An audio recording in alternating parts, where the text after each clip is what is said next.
Les images ont fait le tour du monde. Belgorod, Koursk.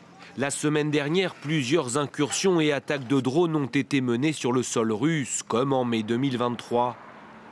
Ces brigades sont russes, mais aussi ukrainiennes. Ce lundi, le chef du Kremlin s'est montré catégorique. Le seul moyen de protéger la Russie est de créer une zone tampon avec l'Ukraine. Je n'exclus pas, compte tenu des événements tragiques, que nous soyons contraints à un moment donné, et lorsque nous le jugerons opportun, de créer une zone sanitaire dans les territoires actuellement subordonnés au régime de Kiev. De créer une zone de sécurité qu'il sera très difficile de traverser avec les moyens de destruction que l'ennemi utilise, qui sont principalement, bien sûr, de fabrication étrangère. Dans les rues de Kiev, cette nouvelle annonce du président russe ne surprend personne. Pour le peuple ukrainien, il n'y a rien de nouveau, car nous savons que l'objectif de Poutine est de détruire complètement notre pays.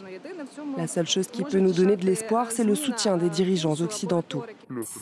Un soutien pour l'instant insuffisant, car depuis plusieurs mois, les forces ukrainiennes manquent de tout, à commencer par des munitions. Émise par Emmanuel Macron, la possibilité d'envoyer des troupes alliées sur le sol ukrainien est un sujet de division majeur parmi les partenaires de Kiev, les États-Unis et l'Allemagne ayant tous deux balayé d'un revers de main cette hypothèse.